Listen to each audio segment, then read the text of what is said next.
Assalamualaikum warahmatullahi wabarakatuh, salam guru penggerak. Perkenalkan saya Ahmad Fauzi, calon guru penggerak Angkatan 11 dari UPT SDN Karangketuk II, Kota Pasuruan.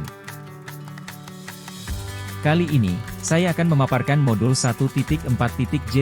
Koneksi antar materi, modul 1.4 tentang budaya positif. Berikut adalah kesimpulan mengenai peran saya dalam menciptakan budaya positif di sekolah. Seorang guru yang baik harus memiliki kemampuan dalam mewujudkan budaya positif di sekolah. Budaya positif tersebut dapat dijalankan dengan menerapkan konsep-konsep inti seperti disiplin positif, memahami motivasi perilaku manusia berkaitan dengan hukuman dan penghargaan, posisi kontrol seorang guru, pembuatan keyakinan sekolah atau kelas, dan penerapan segitiga restitusi dalam penyelesaian masalah. Disiplin positif merupakan suatu cara penerapan disiplin yang mengajarkan anak bertanggung jawab, dan menumbuhkan kesadaran diri berdasarkan nilai-nilai kebajikan. Disiplin positif lebih ke arah disiplin diri yang dapat mengontrol diri dalam melakukan segala tindakan. Disiplin diri dapat membuat murid memahami dan menyadari berdasarkan motivasi internal, bukan akibat paksaan, ujian ataupun hukuman. Motivasi perilaku manusia, terdapat 3 motivasi perilaku manusia di antaranya. Untuk menghindari ketidaknyamanan atau hukuman. Untuk mendapatkan imbalan atau penghargaan dari orang lain. Untuk menjadi orang yang mereka inginkan, dan menghargai diri sendiri dengan nilai-nilai yang mereka percaya. Jika murid memiliki motivasi untuk menghindari ketidaknyamanan atau hukuman, dan untuk mendapatkan imbalan atau penghargaan dari orang lain, maka motivasi yang ada pada diri anak berasal dari motivasi eksternal. Sehingga, guru berupaya untuk dapat menumbuhkan motivasi internal dalam diri murid, agar dapat menghargai diri sendiri dengan nilai-nilai yang mereka percaya. Sebaiknya, hindari hukuman dan pemberian penghargaan berlebihan agar meminimalisir motivasi eksternal dalam diri murid. Terdapat 5 posisi kontrol restitusi di antaranya. 1. Guru sebagai penghukum. 2. Guru sebagai pembuat merasa bersalah. 3. Guru sebagai teman. 4. Guru sebagai pemantau. Dan 5. Guru sebagai manajer. Di antara kelima posisi kontrol tersebut, sebaiknya seorang guru menggunakan posisi kontrol sebagai manajer. Sebagai manajer, guru dapat berbuat sesuatu bersama murid, mempersilakan murid bertanggung jawab, dan mendukung murid agar dapat menemukan solusi atas permasalahannya sendiri. Selain itu, posisi manajer mengacu pada restitusi yang dapat menjadikan murid sebagai manajer bagi dirinya sendiri, sehingga dapat tercipta identitas positif pada diri murid. Guru berperan dalam mewujudkan terbentuknya keyakinan sekolah atau kelas, dengan adanya kesepakatan antara guru dan murid. Keyakinan sekolah atau kelas berupa pernyataan-pernyataan universal yang mudah diingat dan dipahami, dan harus diterapkan di lingkungan sekolah. Segitiga restitusi. Guru yang berperan sebagai manajer menggunakan segitiga restitusi dalam penyelesaian masalah melalui 3 tahapan. Adapun tahapan dalam segitiga restitusi meliputi: 1.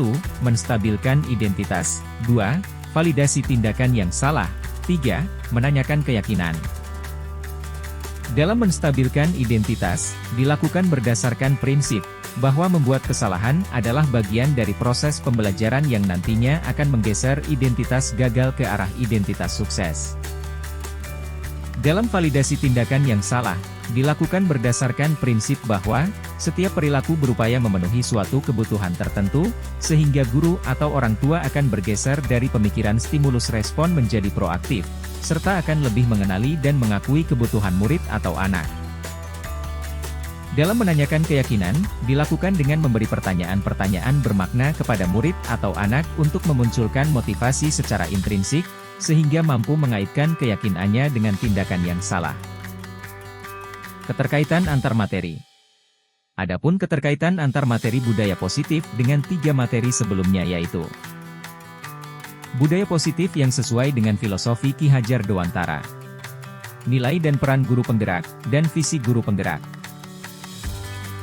Dengan menjalankan budaya positif di sekolah, maka akan mempermudah dalam tercapainya tujuan pendidikan nasional sesuai dengan filosofi Ki Hajar Dewantara, yaitu pendidikan yang berpihak pada murid dan bersifat menuntun. Selanjutnya, budaya positif dapat terwujud jika seorang guru memiliki 5 nilai guru penggerak, di antaranya berpihak pada murid, mandiri, reflektif, kolaboratif, dan inovatif. Selain itu, guru juga harus memiliki peran sebagai penggerak dalam membangun budaya positif di lingkungannya. Salah satu perubahan yang diinginkan sesuai visi guru penggerak adalah terbentuknya budaya positif agar terciptanya sekolah yang aman dan berpihak pada murid sesuai filosofi Ki Hajar Dewantara dan profil pelajar Pancasila.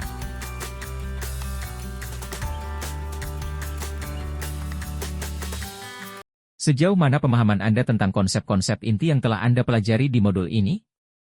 Adakah hal-hal yang menarik untuk Anda dan di luar dugaan? Saya telah memahami konsep inti dari modul 1.4 budaya positif berkaitan dengan disiplin positif, teori kontrol, teori motivasi, hukuman, dan penghargaan, posisi kontrol guru, kebutuhan dasar manusia, keyakinan kelas dan segitiga restitusi. Pemahaman ini akan saya implementasikan dalam lingkungan sekolah, serta akan saya imbaskan kepada rekan guru lain. Hal yang menarik bagi saya dan di luar dugaan adalah adanya keterkaitan langsung antara budaya positif dengan peningkatan kesejahteraan mental, emosional, dan perubahan sikap murid. Perubahan apa yang terjadi pada cara berpikir Anda dalam menciptakan budaya positif di kelas maupun sekolah Anda setelah mempelajari modul ini? Adapun perubahan yang terjadi adalah, saya menyadari bahwa posisi kontrol yang biasa saya lakukan dalam menangani masalah murid selama ini kurang tepat. Seharusnya saya berperan sebagai manajer yang menangani masalah menggunakan segitiga restitusi.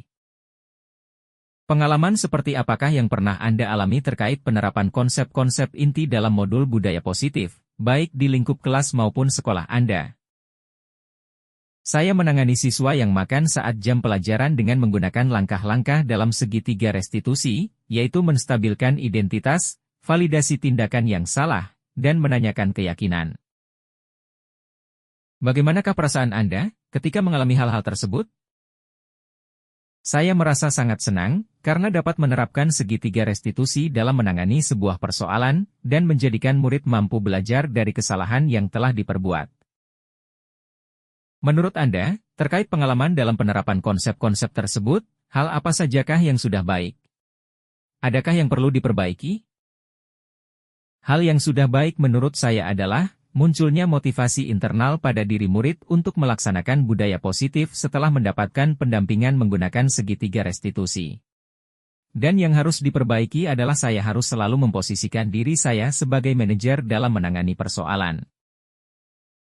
Sebelum mempelajari modul ini, ketika berinteraksi dengan murid, berdasarkan 5 posisi kontrol, posisi manakah yang paling sering Anda pakai, dan bagaimana perasaan Anda saat itu? Setelah mempelajari modul ini, posisi apa yang Anda pakai, dan bagaimana perasaan Anda sekarang? Apa perbedaannya? Sebelumnya, posisi kontrol saya sebagai penghukum dan pemantau. Pada saat itu, saya selalu merasa bersalah karena harus memberikan hukuman jika anak berbuat kesalahan. Namun setelah mempelajari modul budaya positif, saya mulai menerapkan posisi manajer dalam penyelesaian masalah. Perasaan saya tentu menjadi sangat senang dan saya mulai menyadari pentingnya komunikasi yang efektif untuk menumbuhkan rasa tanggung jawab pada diri murid.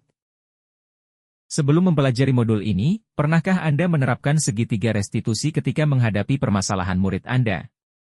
Jika iya, tahap mana yang Anda praktekkan dan bagaimana Anda mempraktekannya? Saya pernah melakukannya, namun hanya menggunakan satu tahapan saja, yaitu menstabilkan identitas dengan memberikan pernyataan, saya juga pernah melakukan kesalahan seperti itu, atau tidak ada manusia yang sempurna. Selain konsep-konsep yang disampaikan dalam modul ini, adakah hal-hal lain yang menurut Anda penting untuk dipelajari dalam proses menciptakan budaya positif baik di lingkungan kelas maupun sekolah? Hal lain yang penting dipelajari dalam proses menciptakan budaya positif adalah melakukan kolaborasi antara sekolah dan orang tua murid agar budaya positif ini jangan hanya dilakukan di kelas atau sekolah saja, melainkan juga harus dilakukan di rumah, agar menjadi suatu kebiasaan atau karakter yang melekat pada diri anak saat berada di lingkungan manapun. Demikian pemaparan dari saya, akhir kata, salam dan bahagia, semoga tergerak, lekas bergerak, dan mari menggerakkan. Wassalamualaikum warahmatullahi wabarakatuh.